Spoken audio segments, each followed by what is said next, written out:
what we're talking about is tips that are going to help you be a better guitar player. So for example, this riff. This is a pretty straightforward riff. We're going to learn it right now. Play G this way around with your third, second and pinky. And then you're going to hammer your first finger here on the C, your second finger here on the E.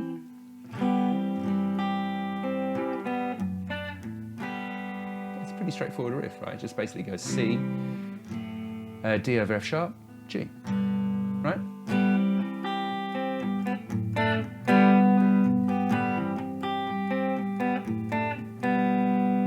Now, if you were learning that, don't just kind of nail on into it, you know, because you're going to learn it incorrectly, the first thing, and you know it'll just take you longer to learn it, to be honest. So maybe even get parts of it first, and being able to do that consistently 6 or 7 times in a row.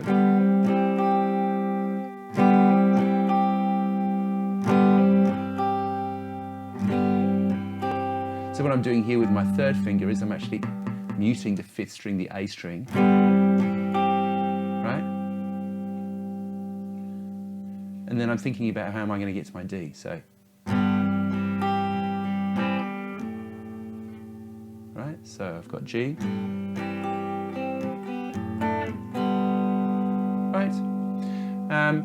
And so just get that right consistently, little bits of it. If there's a section that's tricky or you don't quite get, you know. I play in a whole bunch of bands. I had to learn Higher Ground by Stevie Wonder. And it's just this kind of thing, right?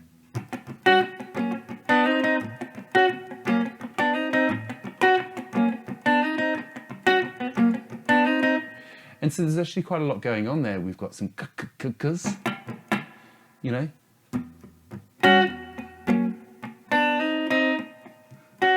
Right? How's it going? That's it.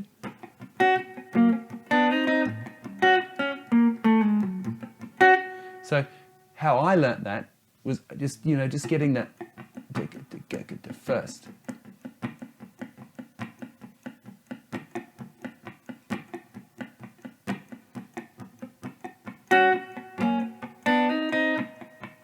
Right? So that you can consistently do the same thing, because, you know, if you're kind of racing along, you're just not going to be very consistent. So really that first tip is just playing slower when you're learning stuff, and then it will sound better. It will sound better when you speed up. And you'll find the thing is that if you practice slowly, your progress will actually be faster. And next thing is when you're practicing anything, like, so for example, I was practicing that Stevie Wonder song, I would practice with a metronome. I 100% would. This is not just a guitar teacher thing that I say to punish my students, but I'm thinking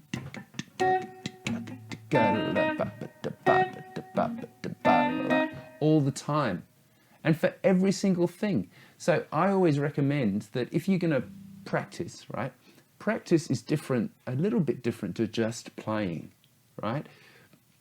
If you can do, like, say you're going to practice 3 times a week, which is great for adults who have jobs and lives and stuff.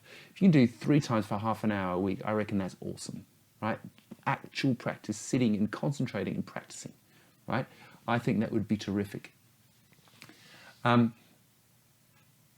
So how do you do that? Well, the first, I don't know, 5 minutes, maybe 2, 3, 4 minutes, do a simple exercise. The one I always recommend to everybody, it was recommended to me 40 years ago when I first started playing the guitar, is just playing each note as you go up. So 1, 2, 3, 4 on each fret, then we're going to move up and come back, return.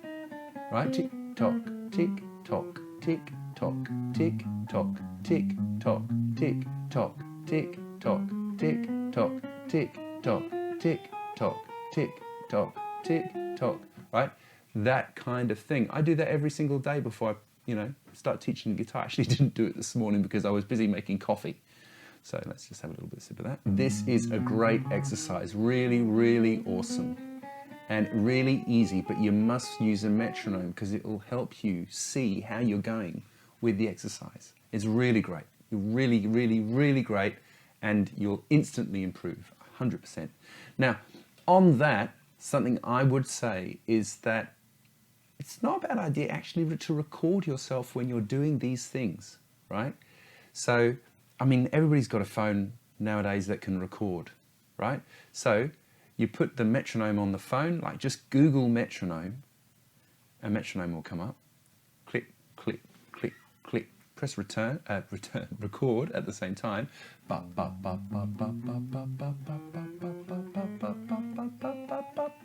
Yeah? And you'll kind of hear how you're going.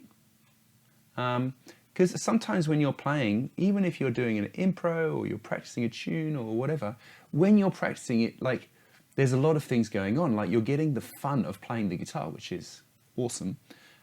You're hearing the thing, the kind of feedback loop is happening. So you kind of, and then you think, oh, that was awesome. But I guarantee you, if you record it, you'll have a different appreciation of how it was, you know.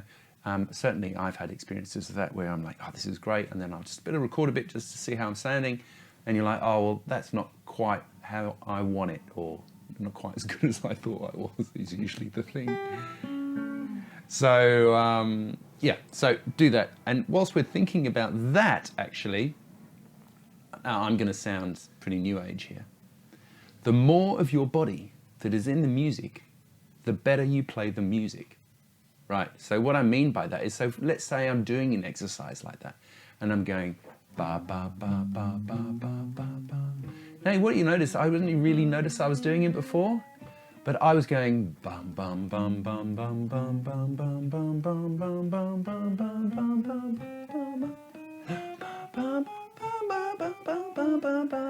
bum bum, tapping my foot. First thing, I'm singing along quite badly. But I am singing along and I'm concentrating on what I'm doing. So like my head is in it, my body's in it, my feet are in it, everything's in it. And when you are in the music, you will play, the music will come through you better, right? Instead of thinking, you know, oh, I've got to do the grocery shopping. Oh, you know, what's going on with Tony? Oh, that's right, I've got to give him a call and, you know, or whatever's happening in your life, it switches everything else off. Because all of your RAM, if you like, is engaged in just doing the music, right? Sounds crazy, I know, but this really, really works, and I would 100% recommend it. So, for example, if you're playing a tune,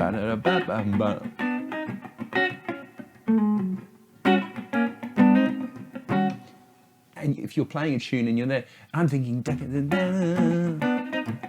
keep on moving.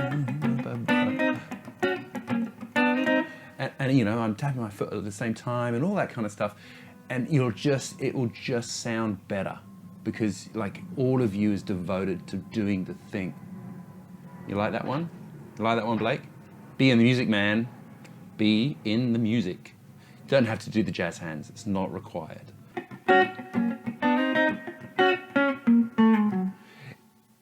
That. What is it? Now, if I went index finger, third finger, second finger, slide, like I have to get up to here to G flat, right?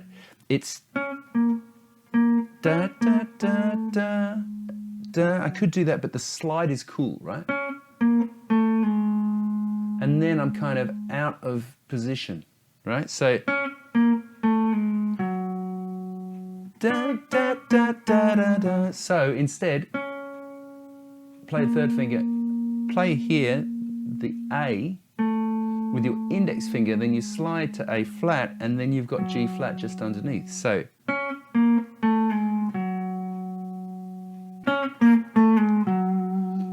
yeah, so that kind of thing, thinking about what you're doing and being in the right position, which is another great tip.